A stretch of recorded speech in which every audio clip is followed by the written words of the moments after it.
E a Petrobras anunciou mais um aumento no preço dos combustíveis, em especial a gasolina, que já está sendo refletido no bolso dos consumidores. E você vai ver também.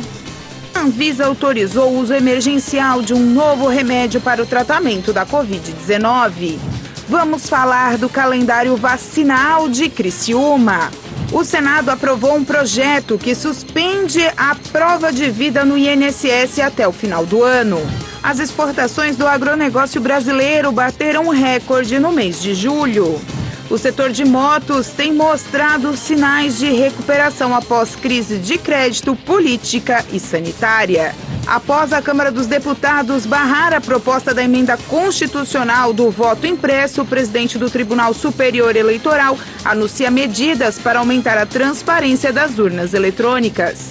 Prefeitos se reúnem na Associação dos Municípios da Região Carbonífera, ANREC, para falar sobre as estratégias da Ação Civil Pública do Carvão. Tigre joga daqui a pouco, pressionado para voltar a vencer fora de casa. Pesquisadores brasileiros criam equipamento capaz de capturar o coronavírus no ar. Uma estação de tratamento em Singapura ajuda a transformar esgoto em água limpa. Brasil subiu uma posição no ranking da FIFA. Essas e outras notícias você acompanha a partir de agora no Informe Região.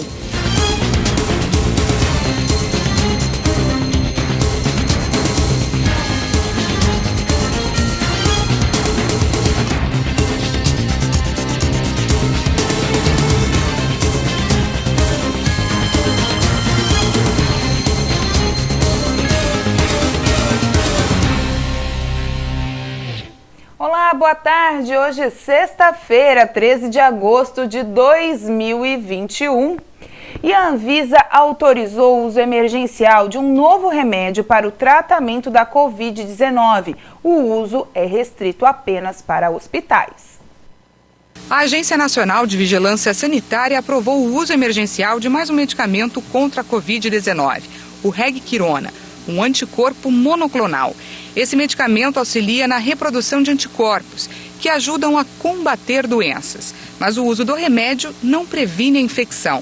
Esse é o quarto medicamento aprovado pela Anvisa, um anticorpo monoclonal único que tem como alvo a proteína espicular do SARS-CoV-2. O tratamento é indicado para adultos que não necessitam de suplementação de oxigênio e para pessoas já contaminadas que apresentam casos leves e moderados. A medicação deve ser iniciada logo após o teste viral positivo para a Covid e dentro de 7 dias do início dos sintomas. O uso está restrito a hospitais em aplicação intravenosa, com dose única sob prescrição médica e sua venda é proibida ao comércio. Ele não substitui as vacinas contra a Covid-19. Em falar em Covid-19, 1 milhão de vacinas da Pfizer chegaram ao aeroporto de Viracopos e as distribuições continuam. O Ministério da Saúde concluiu nesta quinta-feira uma nova fase de distribuição de vacinas contra a Covid-19. Foram mais 6 milhões de doses para os estados e também para o Distrito Federal. Em 10 dias, o governo federal fez 4 entregas, totalizando 17 milhões de doses.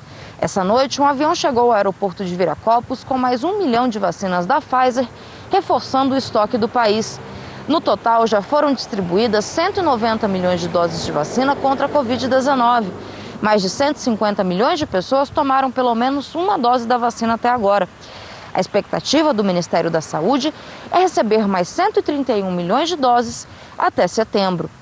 De Brasília, Jaqueline Fonseca. Vamos falar do calendário vacinal aqui de Criciúma. A idade para receber a primeira dose da vacina contra a Covid-19 agora é de 24 anos. Ainda com 1.000 doses disponíveis para a primeira aplicação, o município de Criciúma deu hoje ao andamento a vacinação da Covid-19, agora com pessoas a partir dos 24 anos. Essa sequência se dará também na próxima semana. Lembrando que para você calcular a sua segunda dose, caso já tenha tomado a primeira, é claro, você pode entrar agora no portal Minha Vacina, criciuma.sc.gov.br para fazer esse cálculo e saber exatamente a data da sua segunda dose. Lembrando que aqueles que deixarem de fazer a segunda dose, 10 dias depois do prazo limite, perderão a chance de fazer essa vacinação e essa sua dose passará para outra pessoa. Então, portanto, não perca a data da segunda dose, faça a segunda dose e lembre-se, a vacinação agora abre para pessoas a partir de 24 anos. Com informações para Informe Região, o repórter Michele Veiga. E uma informação que chegou agora através da Secretaria de Saúde do município de Criciúma é que o governo de Criciúma amanhã, somente no salão paroquial da Igreja Santa Bárbara, vai fazer a imunização das pessoas. Essa imunização vai acontecer das 8 da manhã até as 5 horas da tarde. A Petrobras anunciou mais um aumento do preço da gasolina. O valor vai ficar 9 centavos mais caro por litro nas refinarias. E o governo federal alterou a lei do petróleo para tentar reduzir os valores do combustível para os consumidores. O preço médio do litro da gasolina nas refinarias tem uma alta de 3,3%. Passa de R$ 2,69 para R$ 2,78 por litro. O reajuste deve ser repassado ao preço final pago pelo consumidor por distribuidores e revendedores. Só neste ano, a gasolina acumula uma alta de 51%. Desde janeiro, a Petrobras aumentou o preço 9 vezes.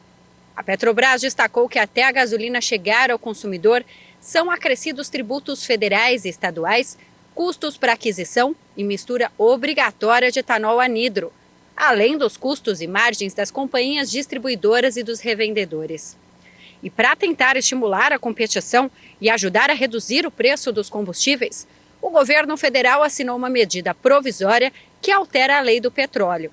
O ministro de Minas e Energia, Bento Albuquerque, disse que a nova regra autoriza a venda direta de etanol hidratado e permite ainda que os postos vendam combustíveis de outras bandeiras. A proposta também trata da tutela regulatória da fidelidade à bandeira, permitindo que o posto que opte por exibir a marca comercial do distribuidor possa também, de forma facultativa, comercializar combustíveis de outros fornecedores, claro, respeitando os contratos existentes e preservando o direito do consumidor à informação adequada sobre os diferentes produtos e serviços oferecidos.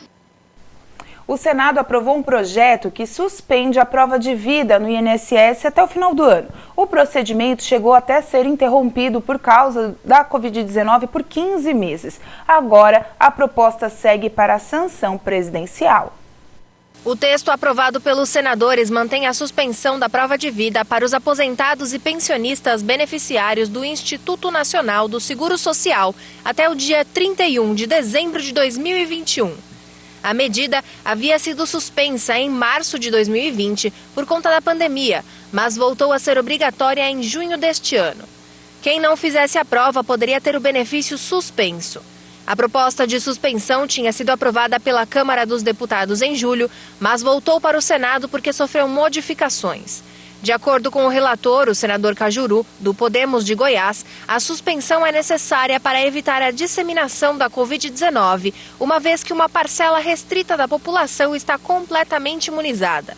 A prova de vida do INSS é um procedimento anual e obrigatório e tem como objetivo evitar fraudes de pagamentos indevidos de benefícios. A seguir, setor de motos tem mostrado reação e comemora os resultados.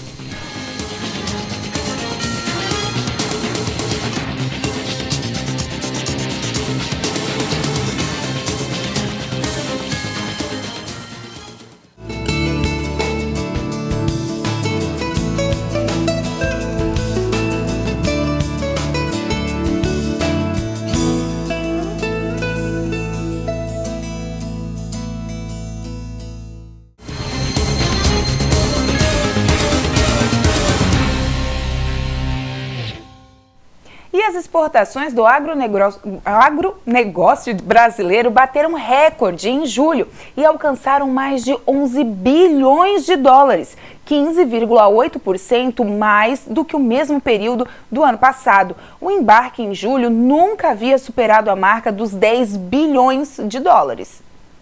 Segundo nota do Ministério da Agricultura, o crescimento refletiu no aumento dos preços dos produtos exportados, já que o volume registrou retração de 9,9%. O índice de cotação dos itens exportados registrou elevação de 28,5% na comparação. A alta foi puxada pelos efeitos do clima em regiões produtoras de cereais e carnes e pela demanda chinesa por importações. Já o açúcar sofreu influência das incertezas sobre o impacto das geadas no Brasil e da manutenção dos preços firmes do petróleo. A participação do setor nas exportações totais do país recuou para 44,2%, contra 50,2% em julho de 2020. A China seguiu como principal destino, responsável pela compra de 35,2% das exportações do agro no mês passado, atingindo o valor de 3 bilhões e 970 milhões de dólares. Segundo o Ministério da Agricultura, o valor das exportações do complexo soja, grão, farelo e óleo cresceu 21,6% em julho e atingiu 5 bilhões de dólares, um recorde para o mês. Mesmo com a queda na quantidade exportada de soja em grãos, de aproximadamente 10 milhões de toneladas em julho de 2020 para 8,7 milhões de toneladas em julho de 2021, a exportação do preço médio de exportação da oleaginosa brasileira em 32,5% fez com que o valor exportado alcançasse cerca de 4 bilhões de dólares. O setor de motos tem mostrado sinais de recuperação após as crises de crédito, política e sanitária.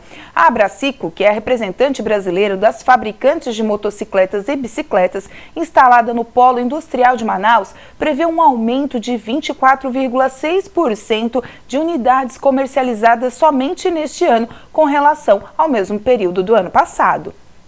As projeções iniciais de crescimento para 2021 de 10,2%, com 1.060.000 motocicletas montadas neste ano, foram revisadas. Os novos números divulgados nesta quarta-feira mostraram que a expectativa é de que 1.140.000 unidades serão comercializadas em 2021. Com uma fila de espera estimada em 50.000 motos, a Abraciclo disse que a demanda no setor de delivery tem impulsionado a venda de motos compactadas, mas também a grande procura para o uso como opção ao transporte público. As exportações também devem crescer. Espera-se uma alta de 51,1%, com 51.000 motocicletas enviadas ao exterior. Em julho, foram produzidas 95.025 motocicletas, uma queda de 9,9% na comparação com junho. A representante do setor disse que a queda já era esperada devido ao período de férias coletivas, mas que também houve retração de 3% em relação a julho de 2020. As previsões, no entanto, indicam que 2021 será até melhor que 2019. Ano em que o setor consolidava a retomada após anos difíceis. E após a Câmara dos Deputados barrar a proposta da emenda constitucional do voto impresso, o presidente do Tribunal Superior Eleitoral anunciou medidas para aumentar a transparência das urnas eletrônicas. O ministro Luiz Roberto Barroso também fez um apelo aos partidos políticos para que eles participem mais da fiscalização do processo eleitoral.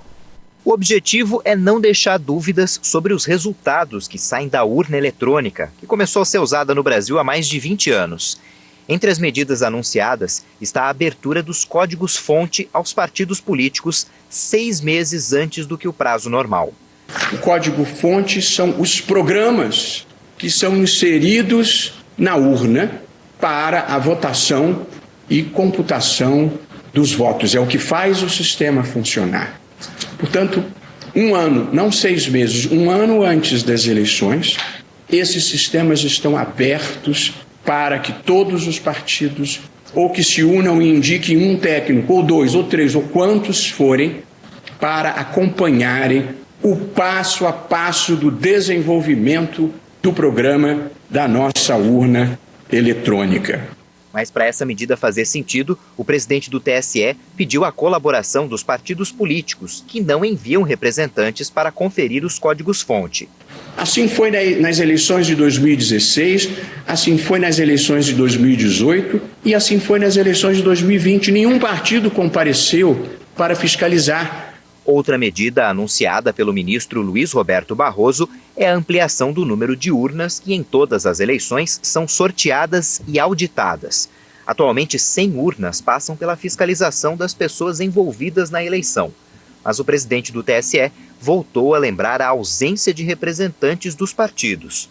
Por isso, se o tribunal concordar e podemos discutir isso internamente, em vez de fazer um sorteio, os próprios partidos indicam quais são as urnas que gostariam que fossem auditadas independentemente. Nós não temos nada a esconder. Tudo aqui é transparente e feito da melhor forma pelo bem do Brasil. E para não restar dúvidas sobre a confiabilidade do processo eletrônico de votação, o presidente do TSE anunciou que será criada uma comissão para conferir o processo do começo ao fim, começando pelos políticos. Nós convidamos integrantes da sociedade civil, das universidades e das entidades de tecnologia e convidamos pessoas de instituições públicas. E também teremos um representante da Polícia Federal e um representante das Forças Armadas com nomes ainda a serem confirmados. Em respeito e consideração às pessoas de boa fé, nós estamos aumentando ainda mais a transparência e publicizando os mecanismos de auditoria e convidando os partidos e os interessados a participarem de cada passo. E os prefeitos se reuniram na Associação dos Municípios da Região Carbonífera, ANREC, para falar sobre as suas estratégias para a ação civil pública do carvão. A ação civil pública do carvão voltou a ser pauta em Assembleia Ordinária da Associação dos Municípios da Região Carbonífera, ANREC.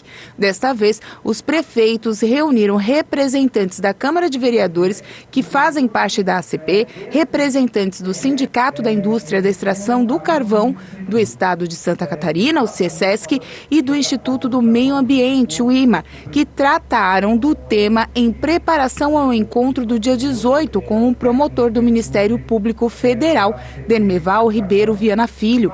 Durante o encontro, se falou em discurso único entre os presentes.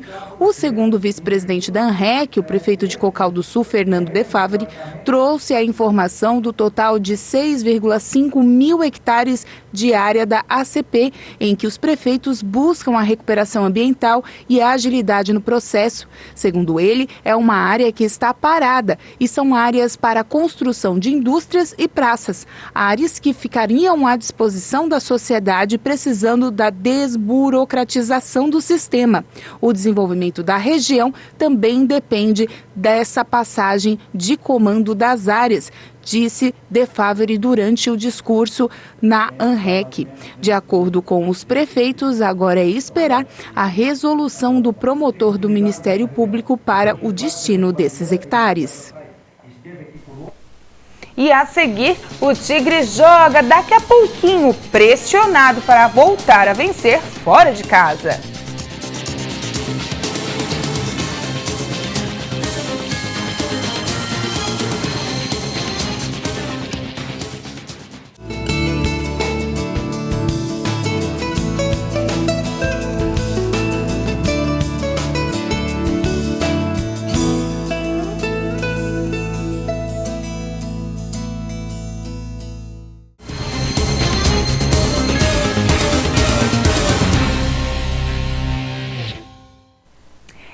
Pesquisadores brasileiros criaram um equipamento capaz de capturar o coronavírus no ar. O aparelho deve ainda fornecer informações precisas de concentração e capacidade de contágio do vírus em determinadas regiões. Cientistas do Instituto de Biologia da Universidade do Rio de Janeiro desenvolveram um equipamento para capturar e medir a carga de coronavírus em diversos ambientes. O resultado é obtido a partir de aerosóis presentes na atmosfera. O objetivo é fornecer informações mais precisas sobre a concentração de SARS-CoV-2 e a capacidade de contágio em diferentes locais. Segundo os pesquisadores, as pesquisas sobre risco de contágio, que eram feitas em hospitais, agora devem ser aplicadas nas escolas públicas e na Estação Ferroviária Central do Brasil, locais de grande aglomeração. Batizado de Corona Trap, o equipamento vai capturar o vírus e armazenar em um recipiente chamado Bioflask, para que sejam mantidos em baixas temperaturas. A equipe já identificou uma diferença entre a quantidade de vírus em ambientes fechados e abertos. Os pesquisadores revelaram que em locais fechados e com aglomerações, a coleta pode ser expressiva, mas informam que é preciso realizar mais medições para se ter a confirmação e adotar medidas de prevenção ao contágio. Uma estação de tratamento em Singapura ajuda a transformar esgoto em águas limpas, que podem até ser usadas para o consumo humano. A tecnologia que facilita o recurso em países que sofrem com escassez de água é a mesma usada por astronautas da Estação Espacial Internacional. Esta estação de tratamento em Singapura trabalha em uma tecnologia que ainda enfrenta resistência em vários países: transformar águas residuais em água potável. A usina também trabalha na dessalinização da água do mar. Singapura carece de recursos naturais e é muito pequena, por isso sempre buscamos formas de explorar as fontes de água e aumentar nosso abastecimento. Nossa estratégia de gestão da água é dividida em 3 partes: coletar cada gota, reutilizá-la indefinidamente e transformar a água do mar em água potável pela dessalinização. Assim como a Namíbia e o México, Singapura é um dos países precursores na tecnologia. Mas especialistas acreditam que reciclar águas residuais é mais barato e eficiente energeticamente que retirar o sal da água do mar. De acordo com a ONU, o maior desafio não é buscar a potabilidade, mas reciclar água para uso na agricultura. Uma atividade que absorve 2/3 das extrações de água doce. Para o órgão internacional, a solução atende indústrias e pode ser usada na refrigeração de centrais elétricas. O processo de reciclagem de águas residuais é usado por astronautas da Estação Espacial Internacional, que bebem a mesma água reciclada diversas vezes. E o Brasil subiu uma posição e agora ocupa o 2º lugar no ranking de seleções da FIFA, atrás apenas da Bélgica. Com 1.798 pontos, a seleção comandada pelo técnico Tite deixou a França para trás com 1.762 pontos após a eliminação nas oitavas de final da Eurocopa. Já a Bélgica, que lidera o ranking, caiu nas quartas da competição e soma 1.822 pontos. O ranking da FIFA é baseado no método que adiciona ou subtrai pontos de acordo com os resultados das seleções nos jogos da temporada. São levados em conta a situação dos oponentes na classificação e a expectativa lógica de que as equipes com melhores posições devem sair vencedoras sobre as que estão mais abaixo no ranking. Na última atualização, a FIFA considerou 348 jogos internacionais. A próxima atualização será divulgada no dia 16 de setembro. E o Criciúma volta a campo daqui a pouco contra o Ipiranga de Erechim pela Série C do Campeonato Brasileiro. A obrigação, além de conquistar os 3 pontos, é vencer fora de casa. O Criciúma entra em campo na noite desta sexta-feira, pensando em voltar a vencer fora de casa. Esse feito não acontece há mais de 1 ano. Na verdade, são quase 2, sem trazer 3 pontos na bagagem dos últimos campeonatos que participou. Para que isso aconteça, os comandados do técnico Paulo Baier enfrentam a partida das 8 da noite frente ao Ipiranga, líder do Grupo B da Série C, no Estádio Olímpico do Colosso, na Lagoa, em Erechim, pela 12ª rodada. Com vários desfalques, o comandante tricolor terá que quebrar a cabeça para montar a equipe. O atacante Igor, o meio-campista Felipe Matheus, o lateral alemão e o zagueiro Genilson e também alemão estão no departamento médico com lesão. Em contrapartida, o goleiro Gustavo e o lateral esquerdo Helder estarão à disposição após cumprir suspensão diante do São José. O último trabalho do Tigre foi realizado nesta quinta-feira, no campo do Clube Atlético Erechim, na cidade do norte do Rio Grande do Sul. O técnico Paulo Baier não quis dar detalhes da formação e nem falar sobre o esquema de jogo e disse que o elenco está preparado, mesmo com tantas mudanças. A gente está preparado para isso, né? E a gente confia em todos os atletas. Lógico que a gente tem sem o Felipe, sem o Igor, né, sem o Genilson, tem mais sem o Alemão, né, são 4 jogadores importantes, né, que 3 jogando como titular, então logicamente faz falta, mas quem tá entrando bem também, a gente confia em todos. Já para o craque do último jogo, o atacante Silvinho, que construiu a vitória do Tigre, o negócio é esquecer a pressão do tem que vencer para fazer uma boa partida. O principal de tudo é tirar esse pensamento aí da cabeça, essa pressão aí de que tá um ano sem vencer. Eu sei que isso é difícil pra gente, então nem se fala, todo mundo fica chateado, mas acho que o time precisa ser inteligente, tirar essa pressão da cabeça, que a gente sabe que no momento certo nós vamos vencer. Então tá, Silvinho, que o momento certo seja logo mais diante do Ipiranga. O provável time do Criciúma que entra em campo terá Gustavo, Claudinho, Rodrigo, Marcel e Helder, Arilson, Dudu Vieira, Eduardo e Dudu Figueiredo, Silvinho e Marcão. Boa sorte ao Tigre. E agora você fica com os destaques da semana. Segunda-feira, uma pesquisa mostrou que o maior medo dos idosos no Brasil é não ter dinheiro para o próprio sustento. A maioria deles afirmou que não quer ficar dependente para realizar suas atividades diárias. 1/3 deles se preocupam em não ter dinheiro para o próprio sustento. 27% de não ter saúde física, 25% tem medo de perder entes queridos e 20% de não se sentir útil. O texto da medida provisória que cria o programa Auxílio Brasil em substituição ao Bolsa Família foi entregue ao presidente da Câmara. Então, já decidido por nós, é uma poupança mínima de 50% para o Bolsa Família, que agora chama-se Auxílio Brasil aqui. Realmente visa atender, bem como outras medidas que a equipe econômica, com muita responsabilidade, vem adotando. Terça-feira, os cientistas brasileiros já estão fazendo testes com vacinas da Pfizer, AstraZeneca e Coronavac para saber a necessidade de uma terceira dose.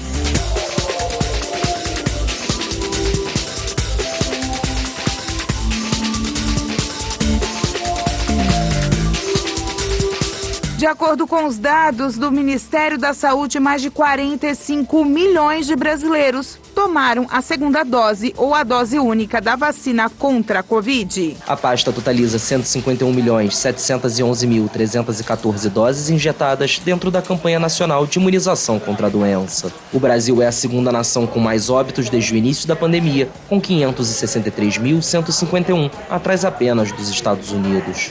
Quarta-feira, a inflação deu um novo salto e o IPCA, que é o Índice Oficial de Preços, encerrou julho com a alta de quase 1%. No índice geral de julho, os produtos que mais subiram foram a habitação, onde estão as contas de luz, os transportes, puxados pelos aumentos dos combustíveis, e os alimentos. O índice total chegou a 0,96%. A Polícia Militar de Santa Catarina, na região do 9º Batalhão, fez condecorações a policiais e o tenente-coronel Dimitri passou a ser coronel, a mais alta esfera da PM. Estou muito feliz, eu dedico isso à minha família, à minha esposa Leila, aos meus filhos Saulo, a Milena, a minha mãe, a dona Deise Terezinha Andrade, meus irmãos, o Alex, a Olívia, e em especial meu pai, em memória, já é falecido, o eterno sargento Saulo Amadeu Andrade do Exército Brasileiro. Deve estar vibrando lá, e essa é pelo senhor, pai. Estou muito contente, não esperava mesmo ter recebido isso. Agradeço à Polícia Militar, o Coronel Dimitri e o Coronel Mike, pela essa homenagem, mas muito agradecido mesmo. Quinta, os deputados aprovaram em plenário a proposta da emenda à Constituição que trata da remuneração mínima para os integrantes da carreira do magistério de Santa Catarina. Conforme a proposta, serão 3 faixas remuneratórias com os seguintes valores. No mínimo R$ 5.000 para professores graduados com licenciatura plena, especialização, mestrado ou doutorado. Mínimo de R$ 4.000 para aqueles que tiverem graduação com licenciatura curta. E remuneração de no mínimo R$ 3.500 para professores com formação em nível médio, na modalidade normal. Santa Catarina passa a ter uma remuneração mínima do magistério a melhor do Brasil. e representa um reconhecimento e uma valorização da carreira do magistério catarinense por parte do governo do Estado. Eu quero dizer que nós reconhecemos esse avanço, mas nós não nos satisfazemos com esta PEC, porque ela atende 2/3 do magistério, praticamente 36%, pouco mais de 36%, não serão beneficiados com nenhuma remuneração e uma parcela também receberá muito pouco. Micro e pequenos empreendedores do setor de serviços esperam aumentar as contratações nos próximos 3 meses. Esse é o melhor resultado desde outubro de 2013. A pesquisa feita pelo Serviço Brasileiro de Apoio às Micro e Pequenas Empresas e a Fundação Getúlio Vargas também revelou que o índice de confiança do setor subiu 4,1 pontos em julho e atingiu 96,3 pontos, o maior nível desde janeiro de 2020. E com essas informações, vamos ficando por aqui. Você tem também mais informações e acompanha essas e outras reportagens nas nossas redes sociais, seguindo @TV Primavera no Instagram, no Facebook e no nosso canal do YouTube. Não esqueça. A todos vocês, uma boa noite de sexta-feira e, é claro, um ótimo final de semana. Até segunda-feira.